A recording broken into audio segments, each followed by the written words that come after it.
students, how are you? I hope you all are doing good. Today we are starting a chapter which name is Motions of the Earth. यानी अर्थ के motions. अर्थ के दो ही motion होते हैं, एक होता है रोटेशन, एक रेवोल्यूशन. ओके, ये हम इस चैप्टर में रीड करेंगे. Before starting the chapter you have to know some important terms like what do you mean by rotation. Rotation, the spinning of the earth on its axis. Revolution, motion of the earth in its orbit around the sun. Leap year, a year having 366 days falling every fourth year. Winter solstice, that is on June 21 when the sun is overhead at the Tropic of Cancer 23.5 degree north. Summer solstice, that is on December 22 when the sun is overhead at the Tropic of Capricorn 23.5 degree north.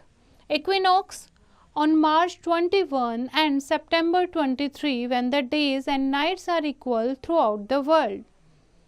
Inclination of the earth axis, the tilt of the earth axis at an angle of 23.5 degree from the perpendicular to the orbital plane, thus making an angle of 66.5 degree with the plane of its orbit. Orbit is the elliptical path of the planets around the sun. Ellipse, elongated circle.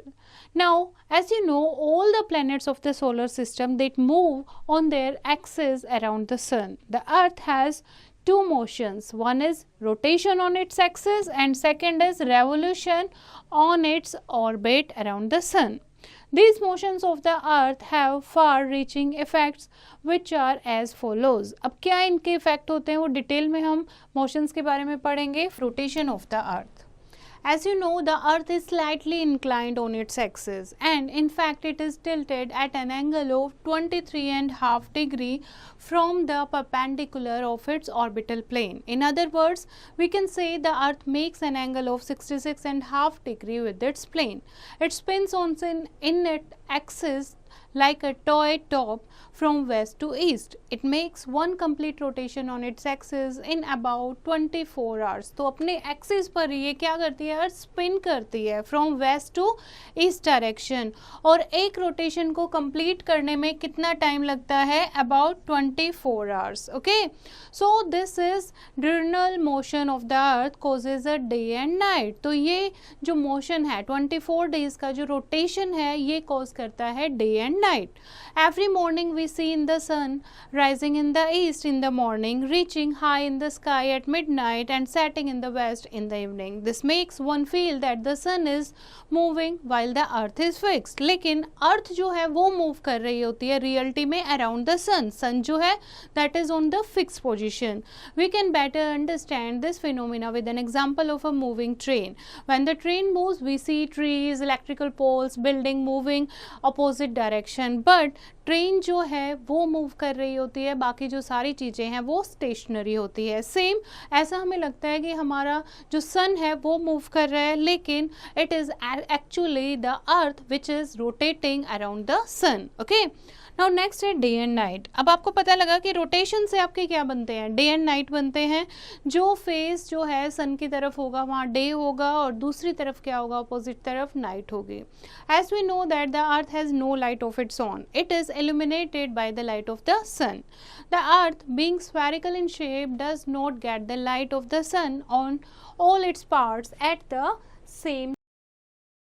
In order to understand the phenomena of day and light, just read the example. Okay, so this is the experiment of understanding day and light. एक ball अगर हम लेते हैं, एक torch अगर लेते हैं या फिर एक ग्लोब लेते हैं, ठीक है, जब हम टॉर्च की जो लाइट है वो ग्लोब पर डालते हैं तो आप देखोगे कुछ ही जगह पर आपको जो रोशनी है वो कुछ ही जगह पर पड़ेगी. तो सेम सन की पोजीशन जो है वो स्टेशनरी है. ओके, तो जिस जगह पर लाइट पड़ती है वो डे होता है और जो जगह डार्क नॉर्थ में होती है वहाँ नाइट होती है। फिर 12 आवर्स के बाद जैसे कि 24 आवर्स लगते हैं एक रोटेशन में, फिर वो क्या करती है, रोटेट करती है।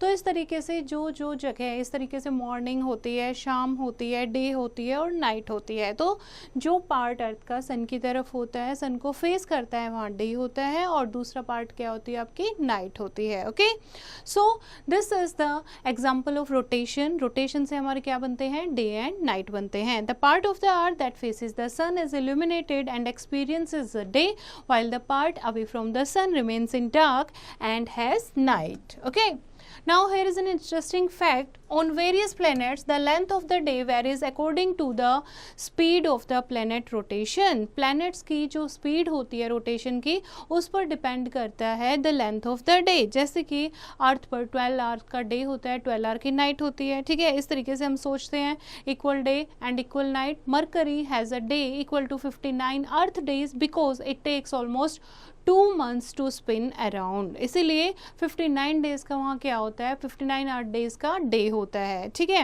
And a day on Jupiter last less than 10 hours because it spins very fast. A day on Mars is 24.6 hours, much the same as hours, and while on the moon a day last 1 earth moon month. Okay, next है different times of the day.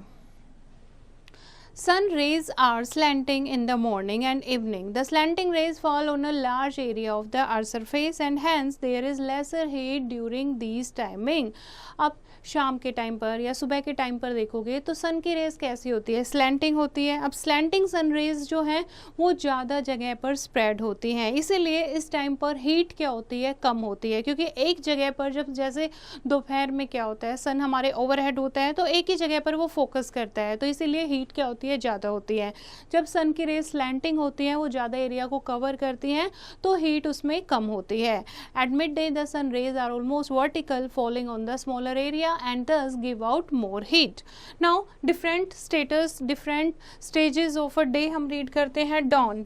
Dawn क्या होता है? Dawn is the time before the sunrise. We observe diffuse light. It is called the dawn.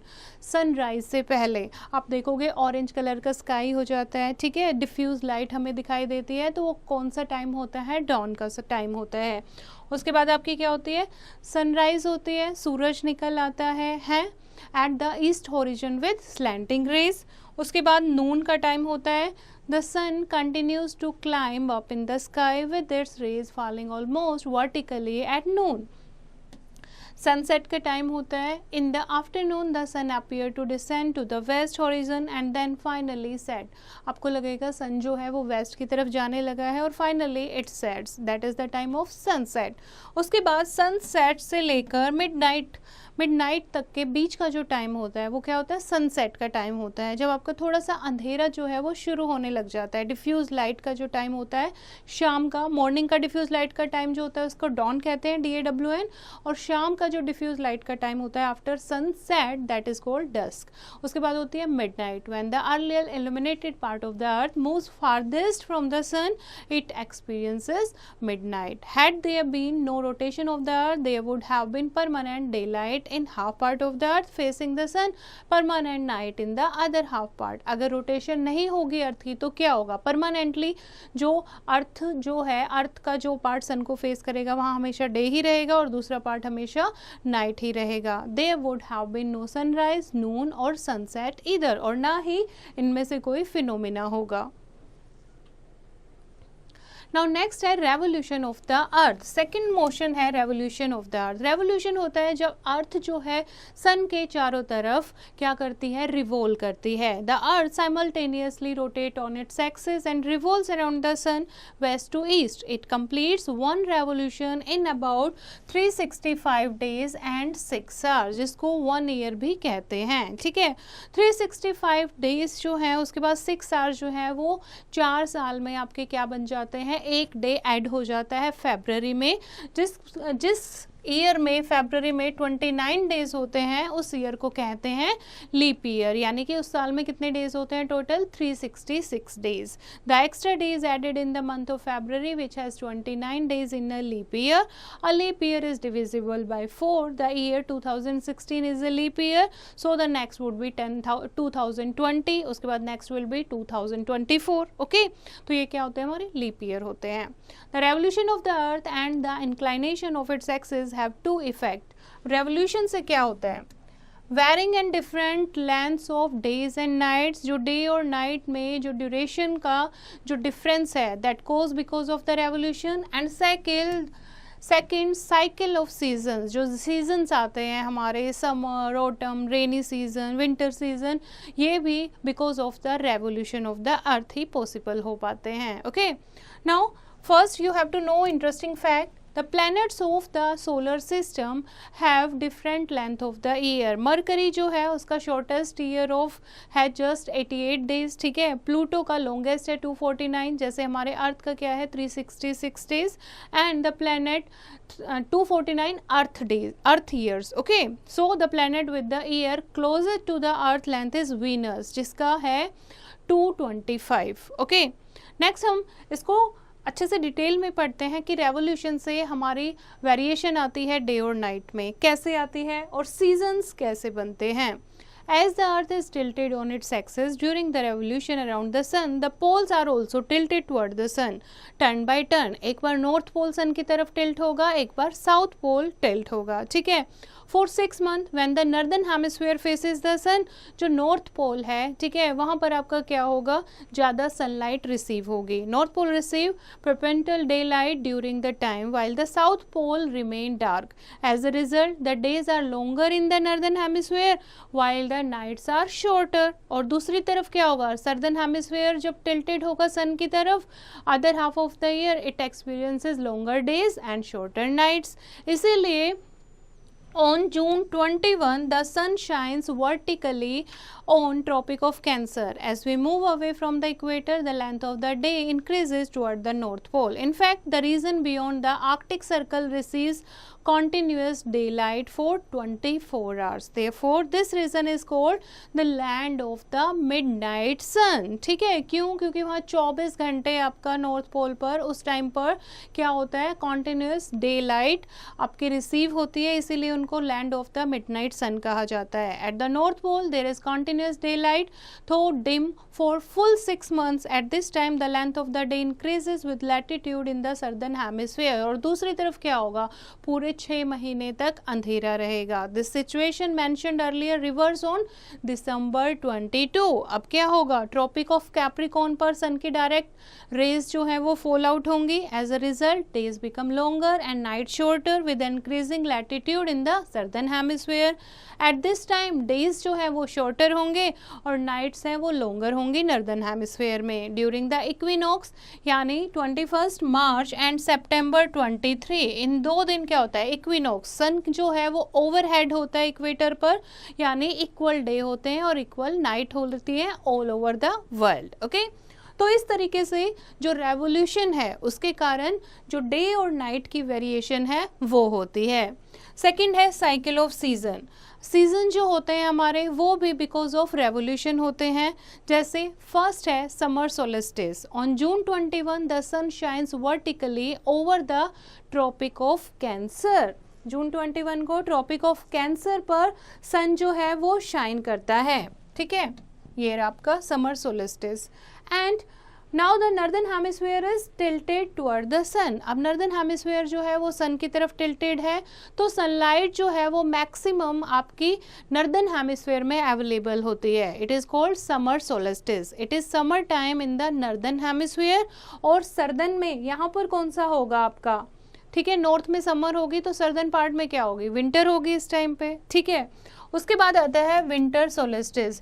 जब आगे चलते चलते आपका क्या आता है, विंटर सोलिस्टिस. ऑन 22 दिसंबर, 22 दिसंबर को आपको क्या होगा, जो sun shines vertically over the tropic of Capricorn, southern hemisphere जो है वो सन की तरफ टिल्ट हो जाएगा, ठीक है, तो ये विंटर सोलिस्टिस हो जाएगा। अब सर्दर्न हेमिस्फीयर में समर होगी और नॉर्दर्न हेमिस्फीयर में क्या होगी, विंटर होगी, ठीक है, ये समझ आया आपको, समर और विंटर। 21 जून में समर सोलिस्टिस होगा जब नॉर्दर्न पार्ट जो है, नॉर्थ पोल जो है वो टिल्टेड होगा सन की तरफ, नॉर्दर्न में समर होगी और सर्दर्न में विंटर होगी। 22 दिसंबर को वाइस वर्सा अपोजिट होगा, साउथ पोल टिल्टेड होगा, सर्दर्न हेमिस्फीयर में समर होगी और नॉर्दर्न में विंटर होगी। सो दिस इज विंटर सोलिस्टिस। इसके बीच में 2 सीजन और आते हैं, स्प्रिंग इक्विनॉक्स और ऑटमन इक्विनॉक्स। स्प्रिंग इक्विनॉक्स जो कि मार्च 21 को आता है, ठीक है, इस टाइम क्या होगा, days and nights are equal in the world. Equinox का मतलब होता है equal day and night. Spring season prevails in the northern hemisphere while the southern hemisphere has autumn season. 21 March coincides with the new year day of the Indian national calendar. और autumn equinox क्या होता है, on September 23 to the sun shines vertically over the equator. और इस time autumn season जो है वो northern hemisphere में होगा और सर्दर्न हेमिस्फीयर में आपका कौन सा सीजन होगा, स्प्रिंग सीजन। तो इससे हमें पता लगता है कि हेमिस्फीयर में अगर नॉर्दर्न हेमिस्फीयर में कोई सीजन होगा तो सर्दर्न में उसका क्या होगा, ऑपोजिट होगा, ठीक है। So this is because of the revolution of the earth around the sun. Now just have a quick recap of the chapter. The earth has 2 motions, rotation and revolution. The earth rotates on its inclined axis once in 24 hours, which is called a day. Rotation causes day and night and different times of the day. The earth revolves round the sun once in 365 days, which is called a year. A leap year has 366 days. Revolution of the earth along its inclined axis also causes varying lengths of day and night and changes of season. On June 21, the sun shines vertically at the Tropic of Cancer. It is summer in northern hemisphere and winter in southern hemisphere. On December 22, winter solstice होता है, the sun shines vertically at the Tropic of Capricorn. It is summer in southern hemisphere and winter in northern hemisphere. On March 21 and September 23, the sun shines vertically at the equator. This is called equinox, when days and nights are equal everywhere. In March, the northern hemisphere has spring and the southern hemisphere has autumn, while in September, the northern hemisphere has autumn and southern hemisphere has spring season. So, this is the chapter, bachche. I hope you have understood the chapter. You have to read it once again and do the practice of exercise yourself.